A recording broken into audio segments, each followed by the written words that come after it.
ಪಿತನ ಸುತನ ಮತ್ತು ಪವಿತ್ರಾತ್ಮರ ನಾಮದಲ್ಲಿ ಆಮೆನ್. ಪ್ರಸನ್ನ ವೇಳೆ ಇದು, ಪ್ರಸನ್ನ ವೇಳೆ ಇದು, ಅಭಿಷೇಕದ ಸಮಯ. ಕ್ರಿಸ್ತನ ಸಾಕ್ಷಿಯಾಗಿನ ಮಾರ್ಪಡುವ ಸಮಯ. ಸ್ವರ್ಗವು ತೆರೆಯಲಿ, ಅಭಿಷೇಕ ಉಂಟಾಗಲಿ. ಆತ್ಮರೇ ಬನ್ನಿರಿ, ವರಗಳಿಂದ ತುಂಬಿಸಿರಿ. ಪ್ರಭು ಕ್ರಿಸ್ತರಲ್ಲಿ ಆತ್ಮೀಯ ಸಹೋದರ ಸಹೋದರಿಯರೇ, ಈ ದಿನದ ಮುಂಜಾನೆಯ ಜೀವ ಸ್ವರ ಕೀರ್ತನೆಗಳು 45, ಅದರ ಮುಂದುವರೆದ ಭಾಗ. ರಾಜನ ವಿವಾಹ ಮಹೋತ್ಸವದ ಗೀತೆ. ನಿನ್ನೆ ಮಧುವಣಿಗನ ಕುರಿತು ಧ್ಯಾನಿಸಿದೆವು. ಇಂದು ಮಧುವಣ ಗಿತ್ತಿಯಾದ ಧರ್ಮಸಭೆ. ಆ ಮಧುವಣ ಗಿತ್ತಿ ಯೇಸು ಕ್ರಿಸ್ತರ ರಕ್ತದಿಂದ ಕ್ರಯಕ್ಕೆ ಕೊಳ್ಳಲ್ಪಟ್ಟ ನಾವೇ ಆಗಿದ್ದೇವೆ. ಆಮೇನ್. ನನ್ನ ಯೇಸು ನನ್ನ ರಕ್ಷಕ, ಆಮೇನ್ ಎಂದು ಟೈಪ್ ಮಾಡುವ. 9ನೇ ವಚನ. ರಾಜಕುವರಿಯರು ಇಹರು ನಿನ್ನ ಸ್ತ್ರೀ ಪರಿವಾರದಲ್ಲಿ, ಪಟ್ಟದ ರಾಣಿ ನಿಂತಿಹಳು ನಿನ್ನ ಬಲಪಾರ್ಶ್ವದಲ್ಲಿ. ಈ ಬಲಪಾರ್ಶ್ವ ಅನ್ನೋದು ಯಾರಿಗೆ ಹೋಲಿಕೆ ಮಾಡುತ್ತದೆ? ತಂದೆ ದೇವರು ಪ್ರಭು ಯೇಸುವಿಗೆ ಹೇಳ್ತಾರೆ, ನನ್ನ ಬಲಗಡೆಯಲ್ಲಿ ನೀನು ಆಸೀನನಾಗಿರು, ನಿನ್ನ ಶತ್ರುಗಳನ್ನು ನಿನ್ನ ಪಾದ ಪೀಠ ಮಾಡುವ ತನಕ ನೀನು ನನ್ನ ಬಲಗಡೆಯಲ್ಲಿದ್ದು ರಾಜ್ಯವಾಳಬೇಕಾಗಿದೆ ಎಂಬುದಾಗಿ ಮತ್ತಾಯನು ಬರೆದ ಶುಭ ಸಂದೇಶ 22ನೇ ಅಧ್ಯಾಯದಲ್ಲಿ. ತಂದೆ ದೇವರ ಬಲಗಡೆ ಯೇಸುವಿನ ಕುರಿತು ಮಾತನಾಡುವಂಥದ್ದು.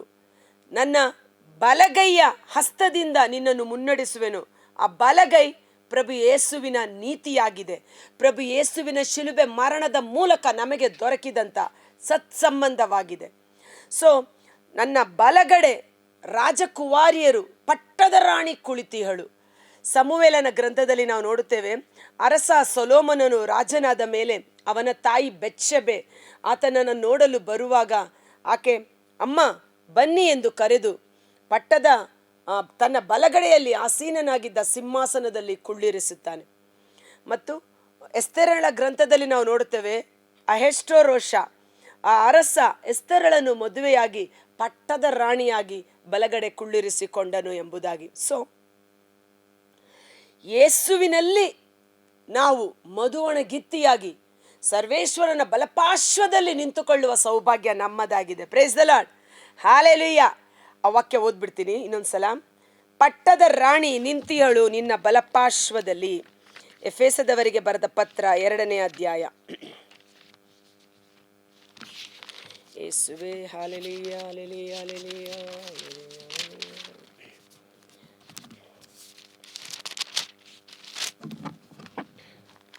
ಎಫೆಸದವರಿಗೆ ಬರೆದ ಪತ್ರ 1ನೇ ಅಧ್ಯಾಯ ವಚನ 21. ಈ ಮಹಿಮಾ ಶಕ್ತಿಯಿಂದಲೇ ದೇವರು ಯೇಸು ಕ್ರಿಸ್ತರನ್ನು ಮರಣದಿಂದ ಎಬ್ಬಿಸಿದರು. ಸಕಲ ಅಧಿಕಾರ, ಆಧಿಪತ್ಯ, ಪ್ರಭಾವ, ಪ್ರಭುತ್ವ ಇವೆಲ್ಲವುಗಳ ಮೇಲೆ ಯೇಸು ಕ್ರಿಸ್ತರೇ ಆಡಳಿತ ನಡೆಸುವಂತೆ ಸ್ವರ್ಗಲೋಕದಲ್ಲಿ ಅವರನ್ನು ತಮ್ಮ ಬಲಗಡೆಯಲ್ಲಿ ಆಸೀನರಾಗಿಸಿದ್ದಾರೆ. Price the lord. ಎಲ್ಲಿ ಆಸೀನರಾಗಿಸಿದ್ದಾರೆ? ತಮ್ಮ ಬಲಗಡೆಯಲ್ಲಿ ಆಸೀನರಾಗಿಸಿದ್ದಾರೆ. ಪ್ರಭು ಯೇಸು ಬಲಗಡೆ ಕುಳಿತುಕೊಂಡಿರುವ ಕಾರಣ ಅವರ ಮಧುವಣಗಿತ್ತಿಯಾದ ನಾವು ಸಹ ಯೇಸುವಿನೊಟ್ಟಿಗೆ ಸರ್ವೇಶ್ವರನ ಬಲಪಾರ್ಶ್ವದಲ್ಲಿ ಆಸೀನರಾಗುವ ಅಭಿಷೇಕವನ್ನು ಪಡೆದುಕೊಂಡಿದ್ದೇವೆ. ಹಲ್ಲೆಲೂಯಾ. ಯೇಸುವೆ ಸ್ತೋತ್ರ, ಯೇಸುವೆ ವಂದನೆ, ಯೇಸುವೆ ಆರಾಧನೆ, ಯೇಸುವೆ ಮಹಿಮೆ. Hallelujah, hallelujah, hallelujah, hallelujah. ಆದ ಕಾರಣ ಈ ಮುಂದಿನ ವಚನ ಹೇಳುತ್ತೆ, ಓಫೀರ್ ನಾಡಿನ ಚಿನ್ನಾಭರಣಗಳಿಂದ ಭೂಷಿತಳಾಗಿ. ಆ ಪಟ್ಟದ ರಾಣಿ ಓಫೀರ್ ನಾಡಿನ ಶ್ರೇಷ್ಠ ಚಿನ್ನಾಭರಣಗಳಿಂದ ಭೂಷಿತಳಾಗಿ. ಎಸ್ತೇರಳ ಗ್ರಂಥದಲ್ಲಿ ನಾವು ನೋಡುತ್ತೇವೆ, ಎಸ್ತೇರಳ ಗ್ರಂಥ 2ನೇ ಅಧ್ಯಾಯ ವಚನ 12ರಲ್ಲಿ, ಕನ್ಯೆಯರ ಲೇಪನ ಕಾಲವು ಪೂರೈಸುವುದಕ್ಕೆ ಸುಗಂಧ ತೈಲದ ಪ್ರಯೋಗದಲ್ಲಿ 6 ತಿಂಗಳು, ಕಾಂತಿವರ್ಧಕ ಪರಿಮಳ ದ್ರವ್ಯಗಳ ಪ್ರಯೋಗದಲ್ಲಿ 6 ತಿಂಗಳು, ಹೀಗೆ 1 ವರ್ಷ ಕಳೆಯಿತು. ಅರಸನ ಸನ್ನಿಧಾನಕ್ಕೆ ಪಟ್ಟದ ರಾಣಿಯಾಗಿ ಸೆಲೆಕ್ಟ್ ಮಾಡಲು ನೇಮಕ ಮಾಡಲ್ಪಟ್ಟ ಸ್ತ್ರೀಯರಿಗೆ, ವಿಶೇಷವಾಗಿ ಎಸ್ತೇರಳನ್ನು ನೋಡುವುದಾದರೆ, 6 ತಿಂಗಳು ಒಂದು ಶುದ್ಧೀಕರಣ, ಮತ್ತೆ 6 ತಿಂಗಳು ಮತ್ತೊಂದು ಶುದ್ಧೀಕರಣ, ತದನಂತರ ಅರಸನ ಸನ್ನಿಧಾನದಲ್ಲಿ ತೆಗೆದುಕೊಂಡು ಹೋಗಿ ನಿಲ್ಲಿಸಲಾಯಿತು. ಅಂದರೆ ವರ್ಷದ 365 ದಿನ ಶುದ್ಧೀಕರಣ ಬೇಕು. ಇವತ್ತು ಪ್ರಭು ಯೇಸು ಕ್ರಿಸ್ತರ ಮಧುವಣಗಿತ್ತಿಯಾದ ನಾವು, ಧರ್ಮಸಭೆಯಾದ ನಾವುಗಳು ನೆನ್ನೆ ಶುದ್ಧರಾದೆವು ಸಾಲದು. ಪ್ರತಿದಿನ ಪರಿಶುದ್ಧತೆಯಿಂದ ಪರಿಶುದ್ಧತೆಗೆ, ಪವಿತ್ರತೆಯಿಂದ ಇನ್ನೂ ಪವಿತ್ರತೆಗೆ ನಾವು ಮುನ್ನಡೆಸಲ್ಪಡಬೇಕಾಗಿದೆ. ಸಕಲ ವಿಧವಾದ ಚಿನ್ನಾಭರಣಗಳಿಂದ ಭೂಷಿತಳಾಗಿದ್ದಳು. ಆ ಮಧುವಣಗಿತ್ತಿ ಧರಿಸಿಕೊಂಡ ಚಿನ್ನಾಭರಣಗಳು ಏನೆಂದು ಪ್ರಕಟಣೆ 19:7 ನಾವು ನೋಡುತ್ತೇವೆ. ಬಂದಿದೆ ಯಜ್ಞದ ಕುರಿಮರಿಯ ಶುಭ ವಿವಾಹ, ಸಿದ್ಧಳಿಯಳು ಮಧುಮಗಳು, ಶೃಂಗಾರ ಸಹಿತ ಸಂತೋಷಿಸೋಣ, ಸಂಭ್ರಮಿಸೋಣ, ಆತನ ಮಹಿಮೆಯನ್ನು ಕೀರ್ತಿಸೋಣ. ದಿವ್ಯವಾದವು, ಭವ್ಯವಾದವು, ಮೌಲ್ಯವಾದವು ಆಕೆಗೆ ಇತ್ತ ಉಡುಗೆ ತೊಡುಗೆಗಳು. ಸತ್ಕಾರ್ಯಗಳೇ ದೇವ ಜನರು ಧರಿಸುವ ಅಮೂಲ್ಯ ಉಡುಗೆ ತೊಡುಗೆಗಳು. ತನ್ನ ಮಧುವಣಗಿತ್ತಿಯಾದ ಧರ್ಮಸಭೆಯನ್ನು ಪ್ರಭು ಯೇಸು ಸಕಲ ವಿಧವಾದ ವಸ್ತ್ರಾಭರಣಗಳಿಂದ ಅಲಂಕರಿಸುವವರಾಗಿದ್ದಾರೆ. ಯೆಶಾಯ 61:10 ಸಹ ನಾವು ನೋಡುತ್ತೇವೆ. ವಧುವಿಗೆ ಆಭರಣಗಳಿಂದ ಅಲಂಕರಿಸುವಂತೆ ಒಂದು ಮದುವೆಯ ಹುಡುಗಿಯನ್ನು ಎಷ್ಟು ಶೃಂಗಾರ ಮಾಡಿರ್ತಾರೆ. ಓರಿಸಿಯನಾಥ ನನಗೆ ಮುಕ್ತಿ ಎಂಬ ವಸ್ತ್ರವನ್ನ, ಮುಕ್ತಿ ರಕ್ಷಣೆ ಎಂಬ ವಸ್ತ್ರ. ಆ ಮಧುವಣಗಿತ್ತಿಯ ಧರ್ಮಸಭೆ ಹೇಗೆ ಅಲಂಕೃತಳಾಗಿದ್ದಾಳೆ? ಯೇಸುವಿನಿಂದ ದೊರಕಿದ ರಕ್ಷಣೆ ಎಂಬ ವಸ್ತ್ರ. ತೊಡಿಸಿಯನು ನನಗೆ ನೀತಿ ಎಂಬ ನಿಲುವಂಗಿ. ಯೇಸುವಿನ ನೀತಿ, ನನ್ನ ಸತ್ಕಾರ್ಯ, ನನ್ನ ದಾನ ಧರ್ಮ, ನನ್ನ ಪರಿಶುದ್ಧ ಜೀವನದಿಂದಲ್ಲ, ನನ್ನ ಮಧುವಣಿಗನಾದ ಯೇಸುವಿನ ನೀತಿಯ ಕಾರ್ಯದಿಂದ. ಏನದು ನೀತಿಯ ಕಾರ್ಯ?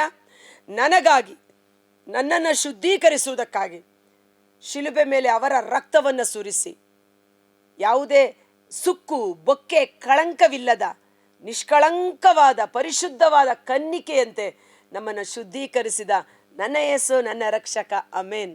ಧೈರ್ಯದಿಂದಿರೋಣ. ಆಗ ಬಯಸುವನು ರಾಜ ನಿನ್ನ ಎಲೆಯು ಕುವರಿಯ ಕೇಳು, ಎನ್ನ ಮಾತಿಗೆ ಕಿವಿಗೊಡು. ನಿನ್ನ ಜನರನ್ನು, ತವರು ಮನೆಯನ್ನು ಮರೆತು ಬಿಡು. ಯೇಸುವನ್ನು ಪ್ರೀತಿಸುವುದಕ್ಕಿಂತ ಮಿಗಿಲಾಗಿ ಯಾವುದನ್ನು ಪ್ರೀತಿ ಮಾಡಬೇಡ. ಆಗ ಬಯಸುವನು ರಾಜ ನಿನ್ನ ಲಾವಣ್ಯವನ್ನು, ಆತನ ಪಾದಕ್ಕೆರಗು, ಆತನೇ ನಿನಗೆ ಒಡೆಯನು. ಸಾಷ್ಟಾಂಗವಾಗಿ ಆತನ ಪಾದಕ್ಕೆರಗು, ಆತ ನಿನ್ನ ಯಜಮಾನ. ಯೆಶಾಯ 54:5 ಸೃಷ್ಟಿಕರ್ತನಾದ ನಾನೇ ನಿನ್ನ ಪತಿ, ನಿನಗಿನ್ನು ಅವಮಾನ ಬಾರದು. ಇಗೋ ನನ್ನ ಮಕ್ಕಳು ಸುವಿವಾಹಿತೆ ಎನಿಸಿಕೊಳ್ಳುವರು, ಎಫ್ಜಿಬಾ ಬ್ಯೂಲಾ ಎನಿಸಿಕೊಳ್ಳುವರು ಎಂದು ಇನ್ನೊಂದು ಟ್ರಾನ್ಸ್ಲೇಷನಲ್ಲಿ ನಾವು ನೋಡ್ತೇವೆ. ಯೆಶಾಯ 62:4 ಎನ್ನ ಮನದನ್ನೇ ಎನಿಸಿಕೊಳ್ಳುವೆ ನೀನು. ಎನ್ನ ಮನದನ್ನೇ ಅಂದ್ರೇನು? ನನಗೆ ಅತೀ ಪ್ರೀತಿ ಪಾತ್ರಳು, ನನಗೆ ಅತೀ ಪ್ರಿಯಳು, ನನ್ನ ಮನಸ್ಸಿಗೆ ಇಷ್ಟವಾದವಳು ಎನಿಸಿಕೊಳ್ಳುವೆ ನೀನು. ಸುವಿವಾಹಿತೆ ಎನಿಸಿಕೊಳ್ಳುವುದು ನಿನ್ನ ನಾಡು. ಸುವಿವಾಹಿತೆ ಆಕೆ ಮದುವೆಯಾದ ಸ್ತ್ರೀ. ಆತನಿಗೊಬ್ಬ ಗಂಡ ಇದ್ದಾನೆ, ಆತನಿಗೊಬ್ಬ ರಕ್ಷಕ ಇದ್ದಾನೆ ಎಂದು ಅರ್ಥ. Price the lord. ನಿನ್ನಲ್ಲಿದೆ ಉಲ್ಲಾಸ, ಸರ್ವೇಶ್ವರನಿಗೆ ವಿವಾಹವಾಗುವುದಿದೆ ನಿನ್ನ ನಾಡಿಗೆ. ಎಫ್ಸಿಬಾ ನನ್ನ ಮನದನ್ನೇ, ಬ್ಯೂಲಾ ಸುವಿವಾಹಿತೆ. ಸೊ ಯಾರು ನಿಮ್ಮ ಮಕ್ಕಳಿಗೆ ಇನ್ನೂ ಮದುವೆ ಆಗಿಲ್ಲ, ಮದುವೆಗಾಗಿ ಯೋಚನೆ ಮಾಡ್ತಾ ಇದ್ದೀರಾ, ಭಯಪಡಬೇಡಿ.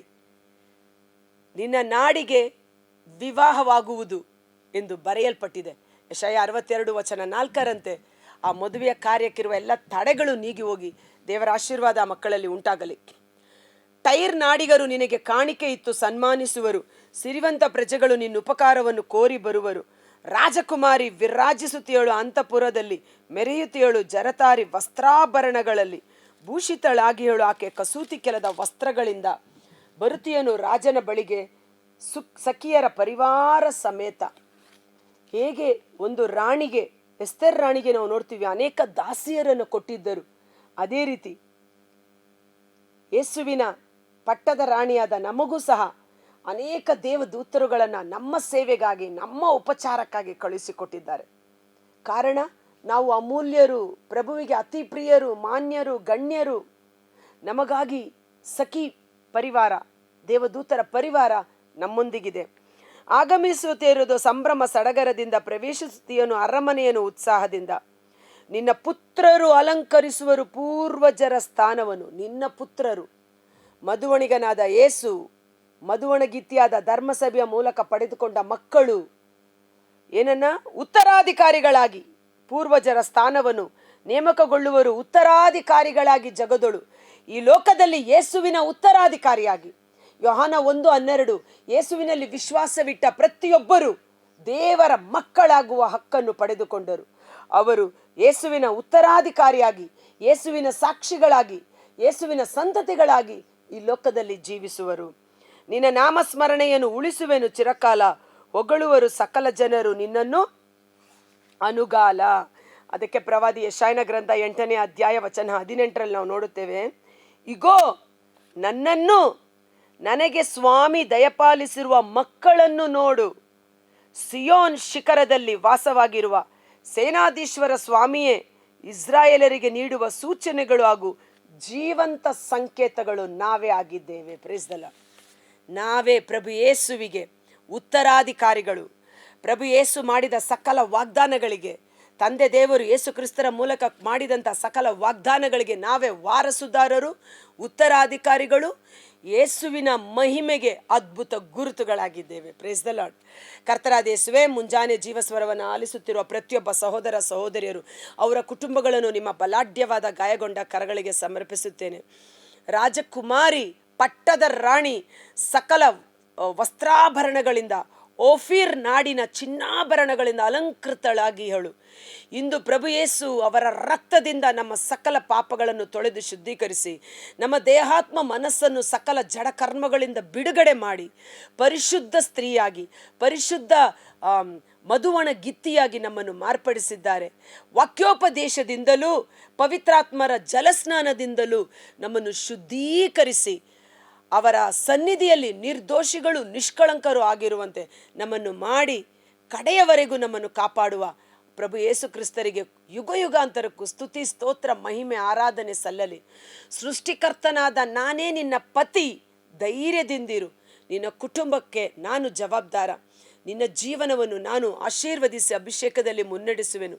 ನೀತಿವಂತನಾದ ಜೋಸೆಫನು ಮಾತೆ ಮರಿಯಳು ಮತ್ತು ಪ್ರಭು ಯೇಸುವನ್ನ ಪರಿಪಾಲನೆ ಮಾಡಿ ಸಂರಕ್ಷಣೆ ಮಾಡಿರುವಾಗ, ಉತ್ತಮೋತ್ತಮ ನೀತಿವಂತರಾದ ಪ್ರಭು ಯೇಸು ಮಧುವಣಗಿತ್ತಿಯಾದ ಧರ್ಮಸಭೆಯ ಮಕ್ಕಳನ್ನು ಸುರಕ್ಷಿತವಾಗಿ ಕಾಯ್ದು ಕಾಪಾಡುವರು.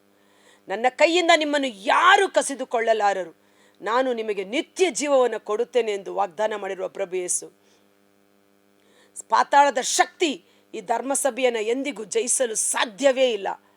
ಪ್ರಭು ಯೇಸು ಪವಿತ್ರಾತ್ಮರಿಂದ ನಮ್ಮನ್ನು ಅಭಿಷೇಕಿಸಿದ್ದಾರೆ. ದೇವರು ನಮಗೆ ಕೊಟ್ಟಿರುವ ಪವಿತ್ರಾತ್ಮ ಧೈರ್ಯವುಳ್ಳ, ಬಲವುಳ್ಳ, ಸುಜ್ಞಾನವುಳ್ಳ, ಶಕ್ತಿ ಸಾಮರ್ಥ್ಯವುಳ್ಳ ಪವಿತ್ರಾತ್ಮರಿಂದ ಅಭಿಷೇಕಿಸಿದ್ದಾರೆ. ಯೆಶಾಯ 8:18ರಂತೆ, ಯೇಸುವೇ, ನಾನು ಮತ್ತು ನೀವು ನನಗೆ ಕೊಟ್ಟ ಕುಟುಂಬ, ಮಕ್ಕಳು, ಈ ಪುಟ್ಟ ಧರ್ಮಸಭೆ ಈ ಲೋಕದಲ್ಲಿ ಯೇಸುವಿಗೆ ಉತ್ತರಾಧಿಕಾರಿಗಳಾಗಿ, ಯೇಸು ಮಾಡಿದ ಸಕಲ ವಾಗ್ದಾನಗಳಿಗೆ ವಾರಸುದಾರರಾಗಿ, ಯೇಸುವಿನ ಅದ್ಭುತ ಕಾರ್ಯಗಳಿಗೆ ಮಹಿಮೆಯ ಸಾಕ್ಷಿಗಳಾಗಿ ಜೀವಿಸುವಂತೆ ಪರಿಶುದ್ಧಾತ್ಮರು ನಮ್ಮ ಜೀವಾಳ ಮಾರ್ಗದರ್ಶಕರಾಗಿದ್ದು ನಮ್ಮನ್ನು ಮುನ್ನಡೆಸಲ್ಪಡುವಂತೆ ಯೇಸುವಿನ ಅದ್ಭುತಕರವಾದ ನಾಮದಲ್ಲಿ ಪ್ರಾರ್ಥಿಸಿ ಬೇಡಿ ಹೊಂದಿಕೊಳ್ಳುತ್ತೇವೆ. Amen. Thank you. God bless you. ದೇವರು ನಿಮ್ಮನ್ನು ಹೆಚ್ಚಾಗಿ ಆಶೀರ್ವದಿಸಲಿ. ಹೇಗೆ ಎಸ್ತೇರ್ ರಾಣಿ ಒಬ್ಬ ತಬ್ಬಲಿ ಚಿಕ್ಕಪ್ಪನ ಕೈ ಕೆಳಗಡೆ ಬೆಳೆದಂಥ ಮಗಳು, ಆದರೆ ದೇವರ ಚಿತ್ತ ಆಕೆ ಪಟ್ಟದ ರಾಣಿಯಾಗಿ ನಿಲ್ಲಬೇಕೆಂಬುದು. ಆದ ಕಾರಣ ಭಯಪಡಬೇಡಿ. ದೇವರು ನಿಮ್ಮ ಜೀವನವನ್ನು ಆಶೀರ್ವಾದವಾಗಿ ಮಾರ್ಪಡಿಸಲಿದ್ದಾರೆ. ಕುಟುಂಬ ಆಶೀರ್ವದಿಸಲ್ಪಡಲಿ. ಈ ವಿಡಿಯೋ ಲಿಂಕನ್ನು ಪರರಿಗೆ ಶೇರ್ ಮಾಡಿ ಆಶೀರ್ವಾದವನ್ನು ಹೊಂದಿಕೊಳ್ಳಿ. ಧೈರ್ಯವಾಗಿರಿ.